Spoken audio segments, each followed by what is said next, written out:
Hey guys, உங்களுக்கு ஒரு time ஆச்சும் இந்த மாதிரி கால் வந்திருக்கும். கிரெடிட் கார்டு வாங்கிக்கோங்க, கிரெடிட் கார்டு உங்களுக்கு எலிஜிபிள்னு சொல்லி கால் பண்ணியிருப்பாங்க. அப்போது நீங்கள் என்ன பண்ணுறதுனே புரியாமல், அதை பற்றி தெரியாமல் வாங்கியிருக்கலாம், இல்லை அப்ளை பண்ணியிருக்கலாம், இல்லை இப்போ யூஸ் பண்ணிட்டு கூட இருக்கலாம். ஆனால் இதை பற்றி ஃபுல்லாக புரிஞ்சுக்கிட்டு தான் ஸ்மார்ட்டாக யூஸ் பண்ணணும். நீங்கள் கிரெடிட் கார்டு வாங்க போகிறீங்களா? அப்போது வெயிட் பண்ணுங்கள். கொஞ்சம் இந்த வீடியோவை ஃபுல்லாக பார்த்துட்டு அதுக்கப்புறம் நீங்கள் வாங்குறதா வேண்டாமான்னு யோசிங்க. உங்களுக்கு ரொம்ப தேவைப்பட்டால் மட்டும் கிரெடிட் கார்டு வாங்கிக்கோங்க. இல்லைன்னா நீங்கள் லேட்டரில் ஃபீல் பண்ணுவீங்க.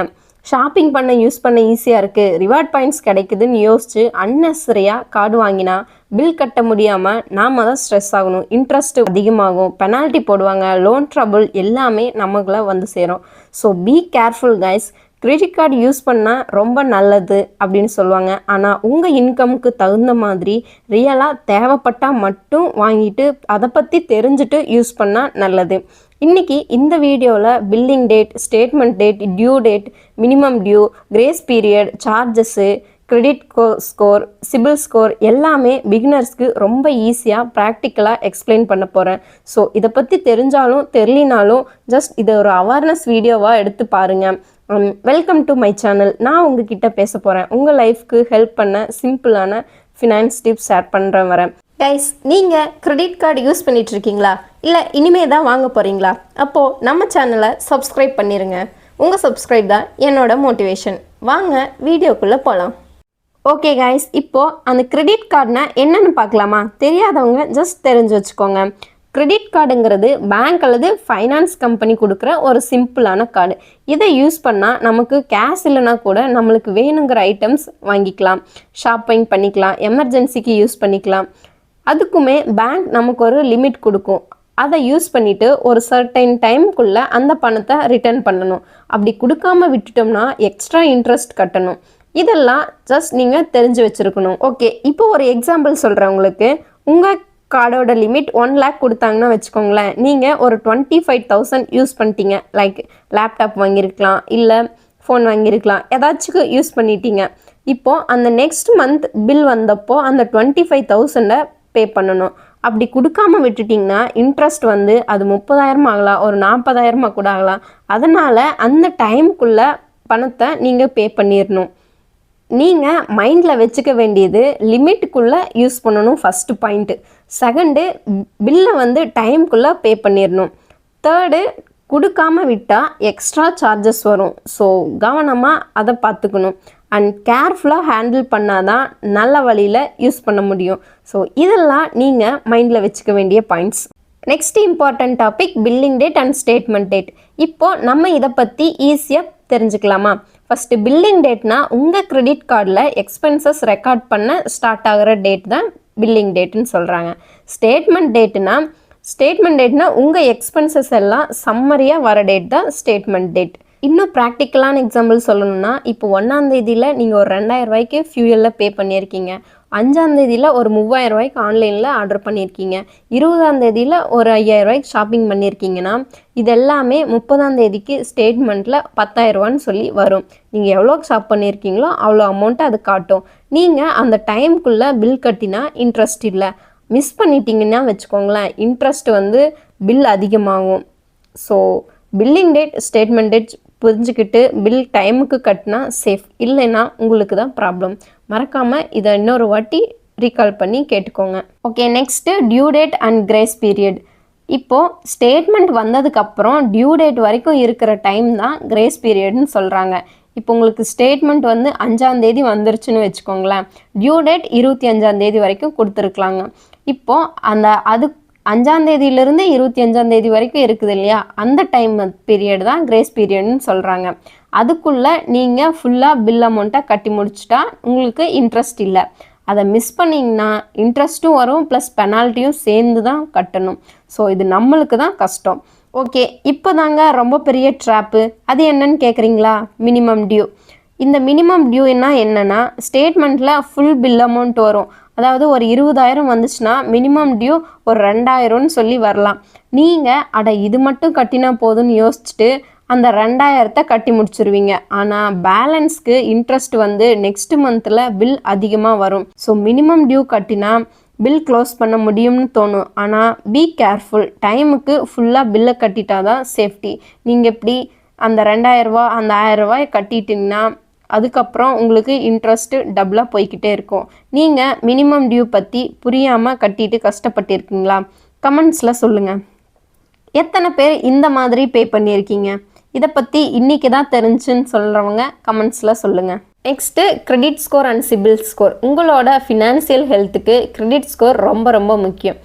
300 to 900 வரைக்கும் இருக்கும். 750க்கு மேலே இருந்துச்சுன்னா லோன், பர்சனல் லோன் எல்லாமே ஈஸியாக அப்ரூவ் ஆகும். சிபில் ஸ்கோர்னால் உங்கள் கிரெடிட் யூசேஜோட ரிப்போர்ட்டு தான். நீங்கள் பில் டைமுக்கு கட்டிட்டீங்க, இஎம்ஐ கரெக்டாக செட்டில் பண்ணிட்டீங்கன்னா உங்கள் ஸ்கோர் இம்ப்ரூவ் ஆகும். லேட் பண்ணிட்டீங்கன்னா இல்லை ஃப்ராடில் சிக்கினீங்கன்னா ஸ்கோர் டேமேஜ் ஆகும். எக்ஸாம்பிள், ஹோம் லோன் அப்ளை பண்ணால் நல்ல கிரெடிட் ஸ்கோர் இருந்தால் அப்ரூவல் ஈஸியாக ஆகும், இல்லைன்னா ரிஜெக்ட் ஆகலாம். நீங்கள் கிரெடிட் ஸ்கோர் பற்றி கேட்டிருக்கீங்களா? ஸ்கோர் செக் பண்ண ஹேபிட் இருக்கா? சொல்லுங்கள். இல்லை இதுதான் ஃபஸ்ட் டைம் கேட்குறீங்களா? கமெண்ட்ஸில் சொல்லுங்கள். இங்கே நிறைய பேர் ஃப்ரீயாக பணம் கிடைக்குதுன்னு சொல்லிட்டு யோசித்து கிரெடிட் கார்டு வாங்கிடுறாங்க. பின்னாடி பில் கட்ட முடியாமல் கஷ்டப்பட்டுட்ருக்காங்க. நீங்கள் அந்த மாதிரி சிக்கிக்கக்கூடாதுன்னு தான் நான் உங்களுக்கு தெளிவாக சொல்கிறேன். உங்களுக்கு உண்மையாக இல்லை உங்களுக்கு தேவைப்பட்டால் மட்டும்தான் கிரெடிட் கார்டு யூஸ் பண்ண வேணும். இல்லைனா ரிவார்ட் பாயிண்ட்ஸோ இஎம்ஐ ஆஃபரோ இதெல்லாமே நம்மளை டெம்ப் பண்ணும். ஆனால் லாஸ்ட்டில் உங்கள் பாக்கெட் தான் எம்டி ஆகும். ஸோ கார்டு வாங்குறதுக்கு முன்னாடி உங்கள் பட்ஜெட், இன்கம், யூஸ் பண்ணுறதுக்கு பிளான் எல்லாமே தெரிஞ்சால் மட்டும் வாங்குங்க. இல்லைனா வாங்காமல் இருக்கிறது பெஸ்ட்டு. ஓகே கைஸ், இப்போது உங்களுக்கு ஒரு அவேர்னஸ் கொடுக்குறேன். சேஃப்டி டிப்ஸ் சொல்கிறேன், கேளுங்க. ஃப்ராடில் சிக்கிட்டோம்னா கஷ்டம்தான் கைஸ். ஸோ ப்ராக்டிக்கலாக சேஃப்டி டிப்ஸ் என்னென்ன இருக்குன்னு நான் உங்களுக்கு சிம்பிளாக சொல்கிறேன். மறக்காமல் இது எல்லாத்துக்கும் ஷேர் பண்ணுங்கள். எல்லோரும் தெரிஞ்சுக்க வேண்டியது தான். ஃபஸ்ட்டு, ஓடிபி, பின் நம்பர்லாம் யாருக்குமே ஷேர் பண்ணவே கூடாது. அண்ட் ஃப்ராட் கால்ஸ் வந்தால் டீட்டெயில்ஸ் எல்லாம் கொடுக்கவே கொடுக்காதீங்க. அண்ட் பப்ளிக்கில் ஒய்ஃபைல பேமெண்ட் பண்ணவே கூடாது, ஏன்னா ஈஸியாக டேட்டாவை திருடிட்டு போயிடுவாங்க. ஸ்டேட்மெண்ட்டை ரெகுலராக செக் பண்ணுங்கள், அப்போ தான் உங்களோட பில்லை மிஸ் பண்ணாமல் கட்ட முடியும். அன்யூஸ்டு கார்ட்ஸ் எல்லாம் க்ளோஸ் பண்ணிக்கணும்.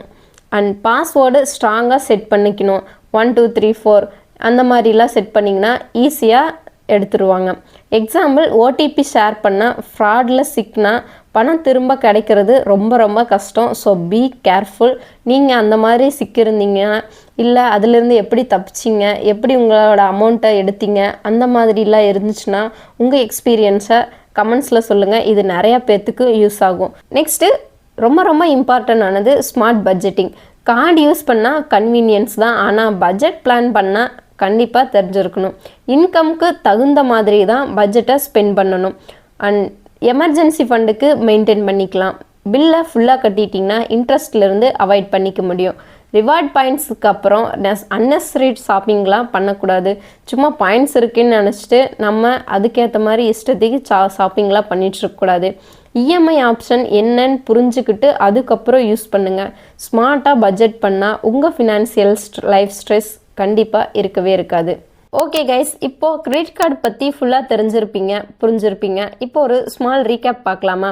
பில்லிங் டேட், ஸ்டேட்மெண்ட் டேட் புரிஞ்சுக்கிட்டு பில் ட்ராக் பண்ண ஈஸியாக இருக்கும். டியூ டேட் டைமுக்கு கட்டினா இன்ட்ரெஸ்ட் இருக்காது. மினிமம் டியூ டேட் அதை மட்டும் பே பண்ணிங்கன்னா உங்களுக்கு ப்ராப்ளம் தான். ஃபுல்லாக பில் பே பண்ணிட்டீங்கன்னா சேஃப்டி. கிரேஸ் பீரியடுக்கு புரிஞ்சுக்கிட்டு யூஸ் பண்ணால் பெனிஃபிட்.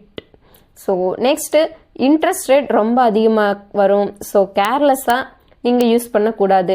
பெனால்ட்டி ஃபைன்லாம் வந்துச்சுன்னா உங்களுக்கு ரொம்ப ஷாக்கிங்காக இருக்கும். ஸோ அதெல்லாம் வராமல் தடுத்துக்கோங்க. கிரெடிட் ஸ்கோர், சிபில் ஸ்கோர் உங்கள் ஃப்யூச்சருக்கு ரொம்ப ரொம்ப முக்கியம். ஸோ அதை ப்ராப்பராக மெயின்டைன் பண்ணிக்கோங்க. ஓடிபி ஷேர் பண்ணால் ஃப்ராடில் சிக்கலாம். So be careful. Budget plan பண்ணால் ஸ்மார்ட் லைஃப் ஈஸியாக இருக்கும். உங்களுக்கு இந்த டிப்ஸ் யூஸ் பண்ணால் சேஃப்டியாக இருந்துச்சுன்னா ஸ்மார்ட்டாக கிரெடிட் கார்டு ஹேண்டில் பண்ண ஈஸியாகும். நீங்கள் கிரெடிட் கார்டு வாங்குறதுக்கு யோசிக்கிறீங்களா? ஆல்ரெடி யூஸ் பண்ணிகிட்ருக்கீங்களா? உங்களோட எக்ஸ்பீரியன்ஸை கமெண்ட்டில் ஷேர் பண்ணுங்கள். அண்ட் இந்த விஷயங்கள் உங்களுக்கு என்னென்ன ஆல்ரெடி தெரிஞ்ச விஷயங்கள், எது தெரியாத விஷயங்கள்னு சொல்லி கமெண்ட்டில் சொல்லுங்கள்.